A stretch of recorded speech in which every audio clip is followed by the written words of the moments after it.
685e journal de bord. Bonjour Jean-Marie Le Pen. Bonjour. C'est un jour particulier parce que c'est notre dernier journal de bord avant Noël. Et nous avons de la chance parce que nous n'avons pas de train à prendre. En revanche, la majorité des Français aujourd'hui sont coincés. Alors peut-être pas toute la majorité des Français, mais au moins plusieurs centaines de milliers d'entre eux n'auront pas de train pour rejoindre leur famille ou pour que leur famille les rejoigne. Oui. Qu'est-ce que vous pensez du droit social dans ces conditions-là? Je suis particulièrement choqué par cette grève, à la fois par ceux qui en donnent l'ordre et qui ne sont pas les plus malheureux du monde du travail, et par le fait qu'elle touche les pauvres. C'est-à-dire la plupart des gens qui vont se déplacer par le chemin de fer sont des gens qui n'ont pas de voiture. Tous les autres ont des voitures et ce jour-là surtout, on se déplace en famille, on se déplace en voiture.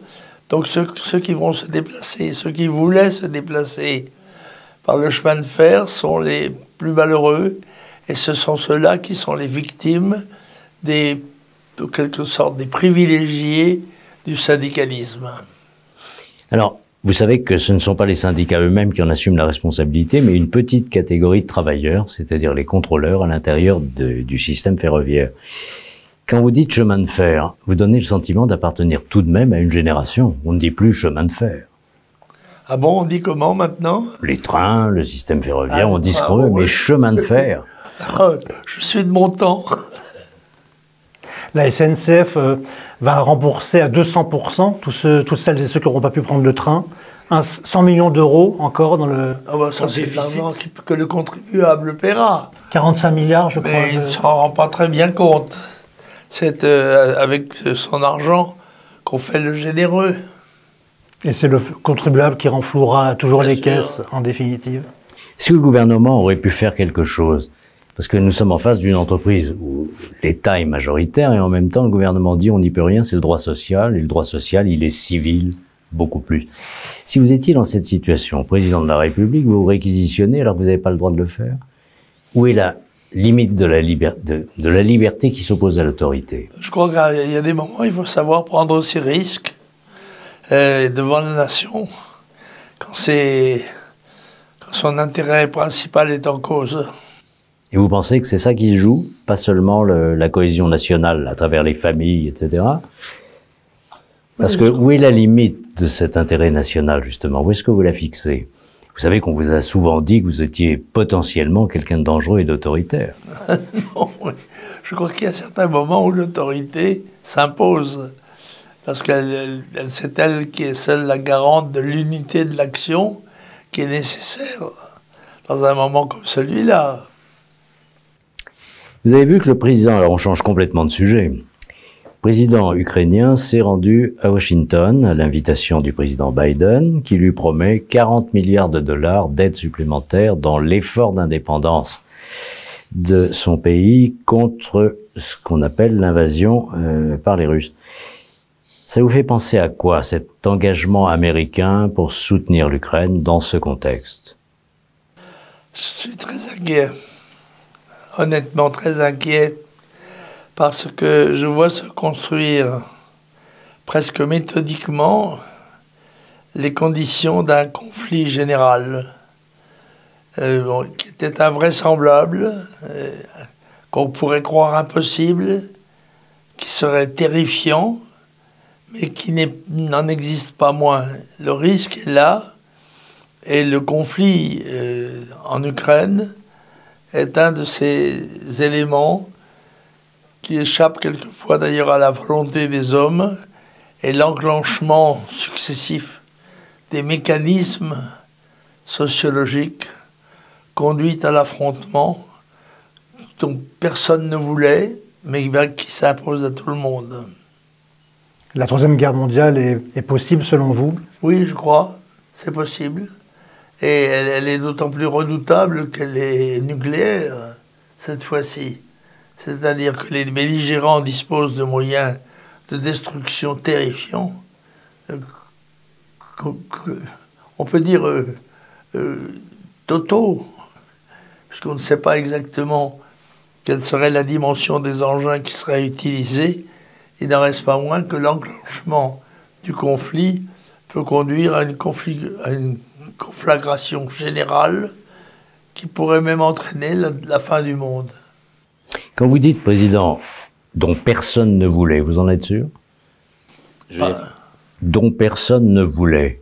C'est une possibilité, c'est l'enchaînement qui échappe aux hommes. C'est ça. Mais êtes-vous complètement sûr que personne ne souhaite cet affrontement? Qu'il n'y ait pas de stratégie sournoise qui pousse à ce choc contre la Russie, éventuellement contre la Chine plus tard? Autrement dit, s'il n'y a pas des forces dans le monde qui éventuellement agiraient dans ce sens, à tout risque. Mais elle est suicidaire. Mais ce n'est pas interdit de penser qu'il y a des gens qui sont suffisamment stupides ou criminels pour se suicider et suicider avec eux toute la civilisation. On pourrait imaginer que certaines nations sont dirigées par des fous.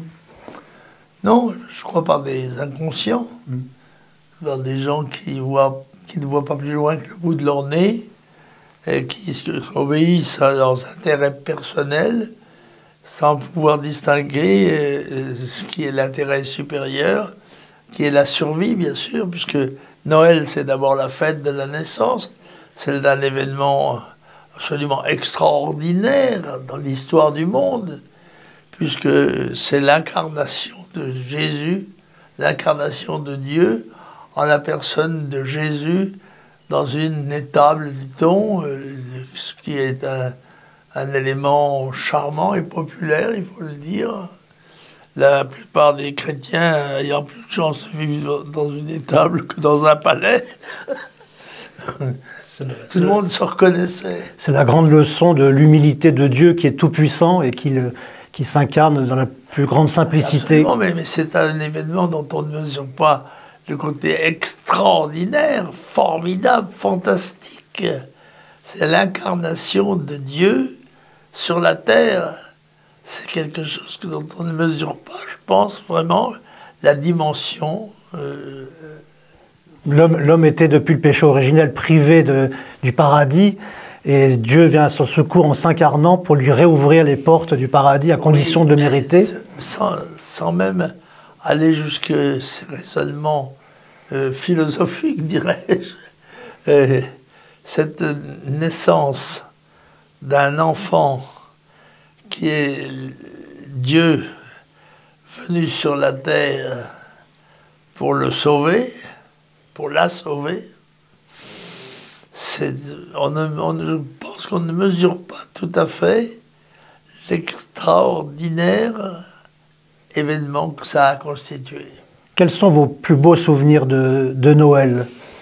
Je ne sais pas, on a toujours fêté Noël dans sa, comment dirais-je, dans sa définition et sa conception religieuse, c'est-à-dire qu'il y avait la messe de minuit, puis après la messe de minuit, il y avait le réveillon de Noël, et le soir, on mettait les chaussures, les sabots, près de la cheminée, en attendant fébrilement le réveil du lendemain, où on verrait les cadeaux dans les sabots, correspondant plus ou moins aux souhaits que l'on avait exprimés. Est-ce que vous pensez que le Seigneur nous a envoyé Mbappé? Oui, un peu. Je trouvais que ce Mbappé est très bien, par beaucoup de ses comportements. D'abord parce que c'est un marqueur de but, c'est après tout ce qu'on demande à un footballeur professionnel, surtout quand il est dans la sélection nationale. Et puis ensuite, je trouve qu'il a un comportement très humain, très exemplaire. Mais dans l'autre équipe, ils avaient un marqueur qui s'appelle Messi. Oui, ben Messi, c'est un adversaire d'une très haute qualité, nous le savons bien. Nous n'avons qu'un regret, c'est qu'il ne soit pas chez nous. Enfin, il est dans le Paris Saint-Germain, dans une autre configuration. Car s'il est argentin, c'est aussi un joueur du PSG comme Mbappé. Eh oui. D'ailleurs, les retrouvailles risquent d'être compliquées après certains gestes inopportuns qui ont été accomplis en Argentine. Oh. Qu'est-ce que vous avez pensé du comportement du président Macron qui s'est précipité sur la pelouse pour prendre Mbappé dans ses bras? Je crois que le président Macron perd quelquefois de vue l'importance de son rôle de président de la République. ce n'est pas la République, ce n'est pas un jeu amical. C'est quelque chose de plus grandiose. Et je crois que le président Macron n'a pas toujours atteint les dimensions nécessaires. La grande journaliste Catherine Ney, dont aujourd'hui l'ensemble des œuvres est republié sur un seul volume, vous savez, et elle disait dans une émission de télévision il y a quelques jours, le président Macron a été élu à 39 ans et maintenant on a l'impression qu'il en a plus que 35. Ben, c'est très flatteur. Mais si ça continue... Il mourra en enfance. Il s'est rendu dans les vestiaires de l'équipe de France pour leur faire un discours où il a dit toutes celles et tous ceux qui ont contribué à alors qu'il était entouré que d'hommes. Oui, mais il est évident que ces débordements démocratiques d'affection, télévisés et cinématographiques, ont quelque chose de choquant parce que justement, elles sortent du cadre forcément rigoureux qui est celui de la représentation nationale à des moments clés.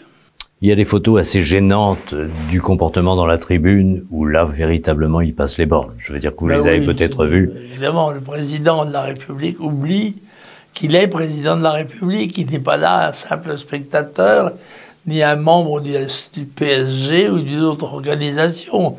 Il est le représentant de la France. Et comme tel, il doit conserver un comportement digne, ce qui n'empêche pas qu'il peut être joyeux, mais il doit l'être dans des formes telles qu'elle ne puisse choquer personne.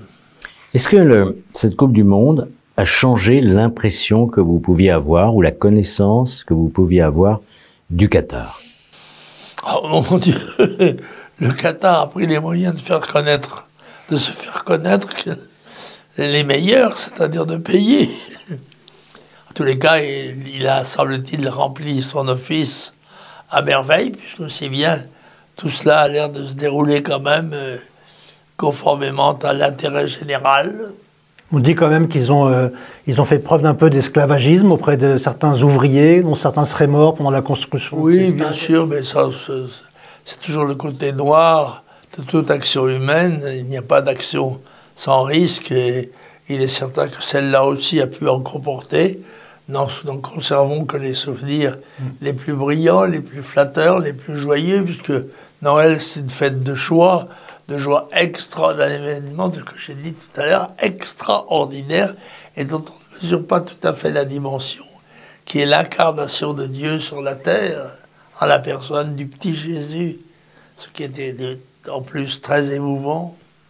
Est-ce que vous pensez que dans notre pays, on a tendance à gommer Dieu, Jésus-Christ, on a tendance à déchristianiser notre pays? Oui, c'est-à-dire que la vie moderne semble écarter la notion même de divinité, alors qu'elle est forcément intrinsèque et présente en toutes circonstances, même si elle n'est pas apparente. Quand vous étiez député européen, vous n'avez jamais été approché par un Qatari porteur de messages numéraires, parce que vous savez qu'il y a un scandale en ce moment qui secoue l'institution. Vous avez été 35 ans député européen, et ils sont dans une difficulté en accusant le Qatar d'avoir cherché à modifier les votes à travers des versements qui ne sont pas prouvés. Mais enfin, il y a quand même une vice-présidente du Parlement qui est en prison, 2 députés très inquiétés. Vous n'avez jamais rien vu de ce genre? Écoutez, jamais. Moi je n'ai aucun mérite, d'ailleurs, à être resté vertueux, car personne ne m'a jamais tenté de ne pas l'être. Donc, encore une fois, personne ne m'a approché pour m'offrir quoi que ce soit. J'ai marché ma route conformément à ma conscience et à mes convictions. Est-ce que vous pensez que la corruption est sous-évaluée dans ce pays? Bien sûr, mais la corruption est une des données de la vie sociale. Et on peut la réduire, on ne peut pas la supprimer tout à fait, mais on peut soi-même y échapper, surtout si on n'est pas tenté. Alexandre, un premier livre.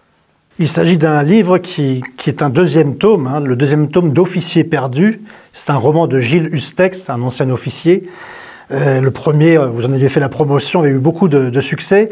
Il raconte comment tous ces officiers, notamment de la guerre d'Algérie, sont tombés dans l'oubli ou ont quitté l'armée pour ne pas souffrir ce déshonneur. Oui, ça a été pour un certain nombre de gens de qualité, une bifurcation de la vie, pas toujours négative d'ailleurs. Chacun a réalisé son destin sous d'autres formes que celle qu'il avait choisie. Comment l'avez-vous vécu personnellement, l'affaire de l'Algérie française? Mon Dieu, comme une souffrance, j'avais cru, je croyais en l'Algérie française. Je ne suis pas absolument sûr d'avoir toujours eu raison de le faire, mais quoi qu'il en soit, c'était une terre française, une population française qui devait être défendue, qui ne l'a pas été, et que les moyens peut-être d'évolution nécessaires n'ont pas été trouvés ni cherchés. Alors je voudrais faire un signal maintenant, après l'évocation de ce livre, pour l'hebdomadaire Valeurs Actuelles. D'abord pour rappeler qu'historiquement, cet hebdomadaire, comme spectacle du monde, ah oui, il était l'œuvre de Raymond Bourgine, qui était votre ami personnel. C'est vrai. Et souligner la grande continuité, à travers des équipes très jeunes d'ailleurs. C'est vrai, cet hebdomadaire est actuellement le meilleur facteur de l'action nationale. Et il faut le défendre de toutes nos forces parce que c'est un des rares, encore une fois, un des rares moyens qui nous reste d'entrer en communication avec le peuple, avec le grand nombre. Alors cette fois, dans le numéro de cette semaine, il y a à la fois l'interview passionnante du cardinal Sarah, qui plaira à tous nos amis catholiques, et à ce sujet, une petite pensée pour Marie d'Herbès de Thun, qui devait être avec nous aujourd'hui pour ce journal de bord, et qui est clouée au lit par une grippe, figurez-vous. Oh mon Dieu! Alors qu'elle vit dans la Sarthe et que l'esprit est très sain, que personne n'a la grippe en Sarthe. Mais elle a une grippe. Elle en guérira. Et on la verra sûrement en janvier pour le premier, en tout cas. Et alors, de la grâce qu'on lui souhaite. Et alors dans ce numéro, et c'est pour ça que je rejoins la question d'Alexandre sur la guerre d'Algérie, les journalistes de Valeurs Actuelles ont pris les déclarations de Charles de Gaulle, qui fait la une, en lui posant des questions d'actualité. Et alors c'est très troublant, parce que si on oublie l'affaire algérienne, on dirait que c'est du Jean-Marie Le Pen. C'est trop flatteur. Somme toute, après tout, le général de Gaulle a eu quelques bonnes pensées sur l'intérêt national et la grandeur de la France, même s'il n'en a pas toujours pris les bons moyens. A-t-il eu le temps de le faire? Vous vous diriez toujours autant qu'avant, anti-gaulliste aujourd'hui? Sans doute non, parce que avec le temps tout s'en va. Vous avez évoqué la magie de Noël. Est-ce que vous pourriez avoir est-ce qu'on peut évoquer le sort des chrétiens d'Orient, tous ces chrétiens qui sont persécutés dans le monde parce qu'ils veulent rester catholiques, chrétiens? Oui, mais ceux-là seront récompensés dans l'au-delà, puisque c'est à la mesure de ce qu'ils auront souffert qu'ils seront honorés. Merci Jean-Marie Le Pen. À la semaine prochaine. Merci Alexandre Simoneau. Pas encore bonne année, parce que nous allons nous revoir avant la fin de cette année. Mais en tous les cas, joyeux Noël, puisque c'est à la fin de cette semaine qu'on va fêter cet événement, encore une fois, extraordinaire, qu'est la naissance de Jésus à Bethléem. Je rappelle que vous êtes toujours tout de même président des comités Jeanne qui sont consacrés à Jeanne d'Arc, et il y a une certaine logique à penser à Noël et à elle dans cette circonstance. Merci Jean-Marie Le Pen. Merci.